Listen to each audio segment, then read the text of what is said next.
আপনি জীবনে কটা সার্টিফিকেট তুলেছেন? 10টা।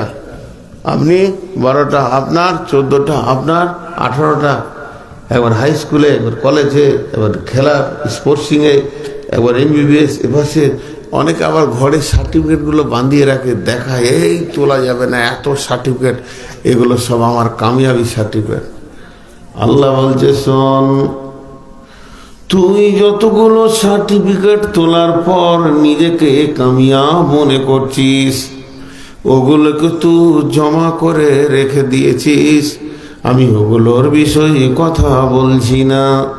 তোর টোটাল জীবন, যেদিন থেকে তোর শ্বাস শুরু হয়েছে আর যেদিন তোর শ্বাসটা শেষ হয়ে যাবে, টোটাল জীবনে অঙ্ক করে, যোগ বিয়োগ করে যতটা সংযোজন করতে হয় আমি করব, যতটা বিয়োজন করতে হয় আমি করব।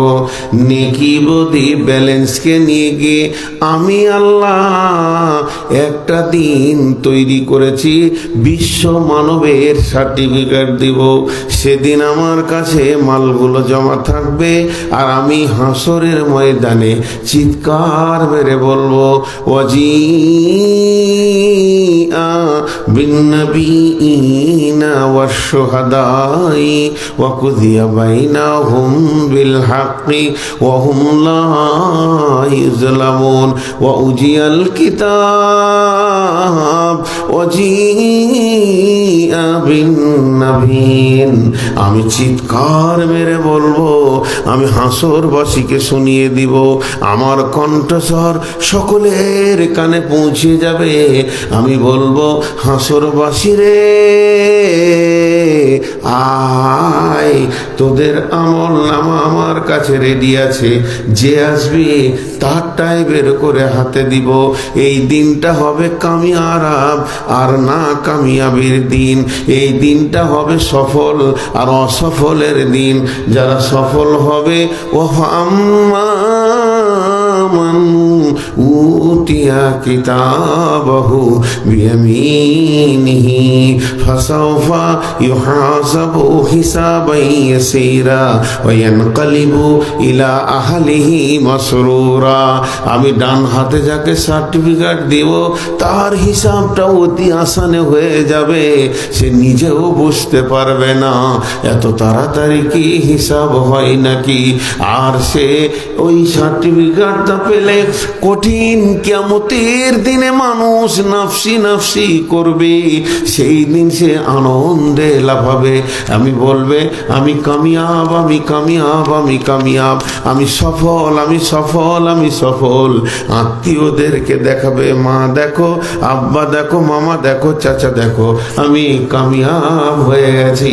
এটাই হলো শেষ সফল। আর ওই দিন যাকে আমি পেছন দিকে বাঁ হাতে সার্টিফিকেটটা ধরাবো, সেই দিন চিৎকার মেরে বলবে, ওয়াইয়াদউ সুবুর ইয়াদউ সুবুরা ওয়াইয়াসলা সাঈরা। তারা চিৎকার মেরে বলবে, মত মত আয়। মৃতকে তারা ডাকবে, কিন্তু যতই মৃত ডাকুক না কেন, তাদের কাছে আসবে জাহান্নাম। ওয়াইয়াসলা সাঈরা। মত আর আসবে না, বরং জাহান্নাম আসবে। তারা মতকে ডাকলেও জাহান্নাম হাজির হবে, আর সেই জাহান্নামে তাদেরকে ঢোকানো হবে। কেন মতকে ডাকবে? কেন মতকে ডাকবে? মত কি তার আপনজন নাকি? যে মত থেকে আজকে বাঁচার জন্য মানুষ পেরেশান, নিজের জান মাল ধন সম্পদ বিক্রি করে হসপিটালে একটা শ্বাস নেওয়ার জন্য মানুষ ধরে বেড়াচ্ছে। সেই দিন মতকে ডাকবে, তার বিবেক বলবে, আমার মত একটা উপকার করেছে, এ আজও করবে। সেটা কি? আমি তো একা ছিলাম না, আমি ছিলাম মা বাপ ভাই বোন স্ত্রী, ছেলে মেয়ে, নাতি পোতা, বউ বেটি, ছেলে পিলে, জমি জায়গা, পুকুর বাগান, ঘর বাড়ি, জমি জায়গা, এর ভিতরে ছিলাম। মত যেদিন গেছে আমাকে ওর ভিতর থেকে তুলে এখানে করে দিয়েছে। তাহলে আজকে জাহান্নাম, আজকে জান্নাত, এদিকে পুলিশেরা, ওদিকে দাঁড়ি পাল্লা, ওদিকে বিচার শুরু হয়ে গেছে। চারিদিক যেন রই রই রই রই অবস্থা চলছে, নাফসি নাফসি চলছে। এখন যদি মওত আর একবার আসে, এখান থেকে স্থানান্তরিত করে দেবে আমাকে অন্য জায়গায়, অন্তত আমি জাহান্নাম থেকে বেঁচে যাব। এই নিয়ত করে সে মওতকে ডাকবে, ইয়াদউ সুবুরা ওয়া ইয়াসলা সাঈরা। আজকে জলসা শেষ। বাপ, তোদের পায়ে ধরলে যদি বসিস, আমি তোদের পায়ে ধরছি, বস। তোদের পা গুলো ধরছি, বস। আবার ওইদিকে ঢুকছে, ওই এই পর্দাটা করেছেন কেন আপনারা? ওদের থাকালে সব ঢুকলো ওইদিকে, আবার আসবে। আমার মাথা কেটে শেষ করে দিছে। একটা লাঠিলেন, গরু হাঁকানো করে হাঁকানো কটাকে, ফের ওইখানে ঢুকলো। ওখানে যে ফেস ফেস ফেস করবো, চোনাবে, আবার যায়। এই তুই ডাইনি কেন রে? যা, ওদের সাথে যা, বা ঢুকবো। দূর থেকে আপনাকে দেখতে পেন না, সামনে বসতে পেন, আপনার আকাশ হয়ে দাঁড়িয়ে এখানেই বসে যা। বসে না, কে বলে মাটিতে বসে? যখন তাস খেলে তখন কোথা বসে? জুয়ো খেলনা ভালো জায়গা পায়, তাস খেলতে খেলতে শালা মাটিতে বসে থাকতে আবার জমে গেল কি করে? শালা মাটিটাই খারাপ নাকি ওখানে? উই ফের ভলেন্টিয়ার, জ্যাকেট পরে লেছে, আর ওই আমাকে জ্বালাচ্ছে। এদের দুজনকে বললাম গো, কেউ গিয়ে বলেন যে তোরা জ্বলাস না। আপনার ভিতরে যান, ভিতরে চলে আসেন। না না, বাড়ি যান, বাড়ি যান, প্রচুর ঠান্ডা। আচ্ছা, আমার ডিস্টার্ব হয় এটা। এটা আবার আমার অভ্যাস খারাপ। হয়তো পেছনে যে কেমন দাঁড়িয়েছে সব সৈন্যর মতো, আর সব কটা একই বয়সে, পেঁপে চুরি করার বয়স এগুলো। কারো কাছে পাকা পেঁপে থাকলে চুরি করবে। দেখেন, আপনাদেরকে একটা চ্যাপ্টার বলে দিলাম, আজকে বায়ানের শেষটা হয়ে গেল। কিন্তু আল্লাহ হর হালাতে চাইছে আমার বান্দা বেঁচে যাক। আল্লাহ হর হালাতে চাইছে আমার বান্দা জাহান্নাম থেকে বেঁচে যাক। টাঙ্গাইলে একটা প্রোগ্রাম আমি বলেছিলাম, কবরের আজাব হলো নিয়ামত। হাজি, আজাব আবার নিয়ামত হয়? কবরের আজাব নিয়ামত। আযাব আল কবরে হাক্কুন। একটা দল আছে পৃথিবীতে, বিভ্রান্ত সৃষ্টি করার দলের অভাব নাই। একটা দলের মত হচ্ছে কবরে আযাব হবে না। এখন বিচার হলো, আযাব হবে কি করে? হাসরের মাঠটা হচ্ছে বিচারের দিন। সেই দিন বুঝবো কে পাস করলাম, কে হারলাম, আর কে জিতলাম। তো কবরে কেন আযাব হবে? এটা তো বিচার এখন হলো না, তা আযাবটা হবে কি করে? কথাটা বুঝতে পারলাম? আপনারা আমার কথাটা বুঝতে পারলেন? আবার একবার বলি, একটা দল পৃথিবীতে এসেছে, মুসলমানদের গাদা দল হচ্ছে, তো ওদের মত হচ্ছে কবরে আযাব হবে না। কবরে আযাব হবে কেন? আমার বিচার তো হবে কিয়ামতের দিন, হাসরের মাঠে। সেই দিন পাস পড়লে জান্নাত যাব, ফেল পড়লে আযাব হবে। তার আগে আযাব হবে কেন? অথচ সহি হাদিস আছে কবরের আযাব হবে। আল্লাহ নবীকে জিজ্ঞেস করলেন আম্মা জান আয়েশা, ইয়া রাসূলুল্লাহ, আযাব আল কবরে হাক্কুন? আল্লাহ রাসূল বলেন, আযাব আল কবরে হাক্কুন, কবরের আযাব সত্য। তো এই কবরের আযাব, হাসরটা এত লম্বা কেন হলো? এটাও এই জাতির জন্য নিয়ামত। লে মজা, কেমন উল্টো বকছি। কবরের আযাব ও নিয়ামত, হাসর ও নিয়ামত, বুলসেরাত ও নিয়ামত। একটা উদাহরণ দিলে বুঝতে পারবেন। দুটা পরপর উদাহরণ দিব, মেন বায়ানে চলে যাব। আজকে এটা আমার মেন বায়ান নয়, যেদিন আমি আযাবের বায়ান করি সেদিন এগুলো আসে। একটা কথা ধ্যান দিয়ে শুনেন। আমি একটা দোকানে, আপনার গ্রামে বাড়ি, এই গ্রামে একটা দোকানে আমি রেগুলার খাই। ওকে আমি টাকা দিই না, আমার লিখে রাখে মাসে 15 দিনে, 20 দিনে, 1 মাসে একবারে টাকা দিই। ধ্যান দিয়ে শুনবেন। তো আমি 2 মাস খেয়ে গেছি, টাকা দিইনি, খালি বাইরে বাইরে জালসা করছি, আসছি, মাল আসছে, বাড়ি থেকে মাল ছেলে পাঠাচ্ছে, চলে আসছে, ওকে না বলেনি। আমার মন কিন্তু বলছে মাসে 2000, 1000, 3000, 4000 যা হয়, এই মাসে খরচা বেশি হয়েছে, মনে হয় 20,000 হয়ে যাবে। তা আমি দোকানদারকে বলছি, মুজিবুর ভাই এবার হিসাবটা করলে হতো না, আমি খুব ব্যস্ত মানুষ, তো হিসাবটা এবার করো। তো ও কত ভালো মানুষ, আমাকে বলছে হিসাব কি করবো, আপনি খেয়ে যান তো, ওই আপনার জালসার সিজনটা শেষ হোক, একবারে জুলাই মাসে হিসাব করব। তারপরে ও 6 মাস ধরিয়ে দিলে তাহলে 6 10 60,000 টাকা হয়ে যাবে। হিসাবে বসলো না, কিন্তু ওকে আমি জবার জালসা থেকে বাড়ি আসি, কখনো 20,000, কখনো 5,000, কখনো 2,000 ধরিয়ে দিই, ধরিয়ে লেখে রাখো। আচ্ছা বলেন, টোটাল 6 মাসে 60,000 খেয়েছি, আমি যেগুলো ধরিয়ে রেখেছি এগুলো বাদ দিয়ে তো হিসাবটা হবে না, এগুলো বাদ পড়ে এগুলো ধরবে না? আমার সঙ্গে কথার উত্তর দেন, এগুলো ধরবে কি ধরবে না? তো অগ্রিম তো দেওয়া যায়।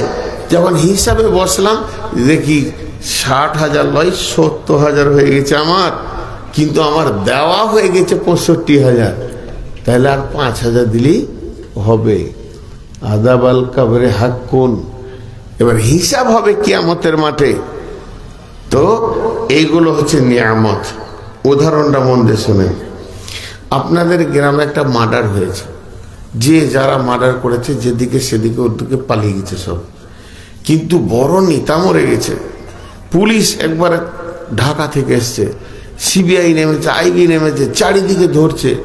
আর সেই দিনই একটা ছেলে 8 মাস পর বাড়ি ঢুকেছে, গরিবের ছেলে, ব্রেন খুব এত, ওর পড়াশোনা মাস্টার্স থেকে নে, ভোকেশনাল কোর্স থেকে নে, ওর চাকরি আর 10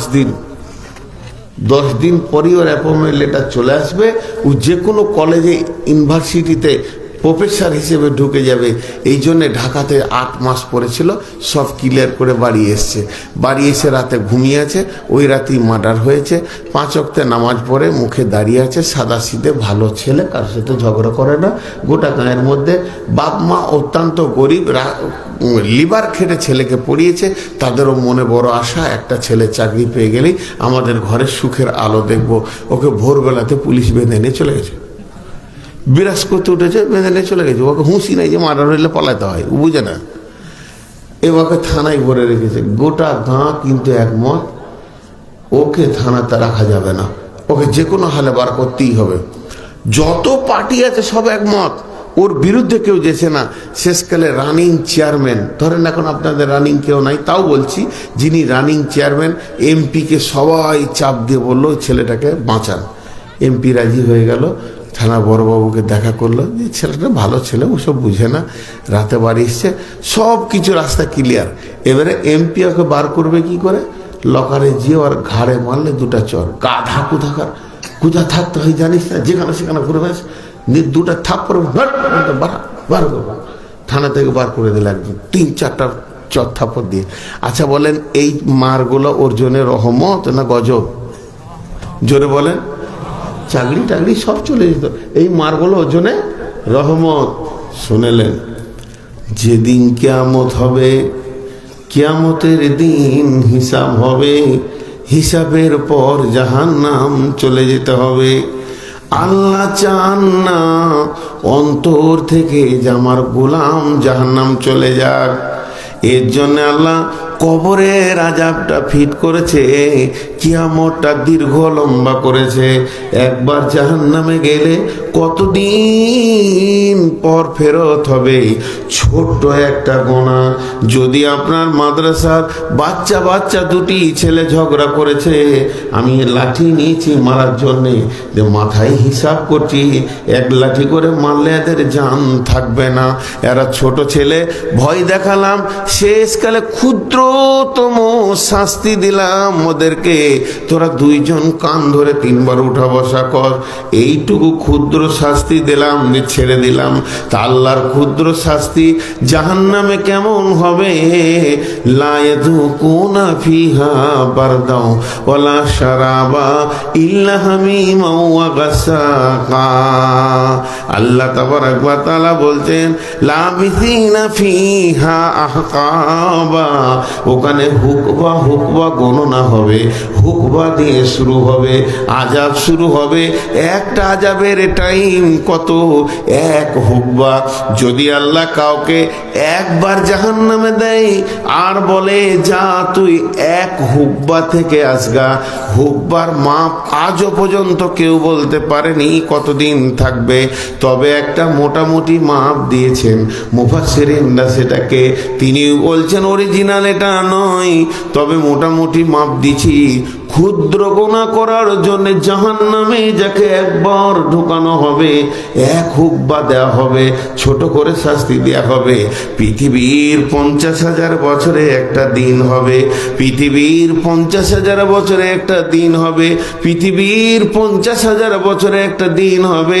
এই রকম দিনে 365 দিনে একটা বছর হবে। এই রকম বছরে যখন 70 বছর পার হবে তখন একটা হুকবা হবে। আল্লাহ চান না আমার বান্দা জাহান্নামে ঢুকে যাক। বিচার কিয়ামতের দিন হবে ঠিক আছে, কিন্তু তার আগে কবরে আযাব রয়েছে, তার আগে হাসরে আযাব রয়েছে, লম্বা টাইম দাঁড়িয়ে থাকা। এতে আপনার গুনাহগুলো মাইনাস হবে, যত গুনাহ করেছেন মাইনাস হতে হতে এমন লোক আছে কবরে আযাবেই তার গুনাহগুলো শেষ হয়ে যাবে। এমন লোক আছে হাসরের মাঠে দাঁড়িয়ে তার গুনাহগুলো শেষ হয়ে যাবে। এমন লোক আছে পুলসেরাতে দীর্ঘদিন হাঁটতে হাঁটতে গুনাহগুলো শেষ হয়ে যাবে। অবশেষে লোকটা জাহান্নামে যাবে। যাকে না পারা গেল, তার গুনাহ এত বেশি, হাসর পারল না তার গুনাহকে মাইনাস করতে, কবর পারল না মাইনাস করতে, পুলসেরাত পারল না মাইনাস করতে, ওই লোকটা জাহান্নামে যাবে। এটা হলো আল্লাহর দয়া।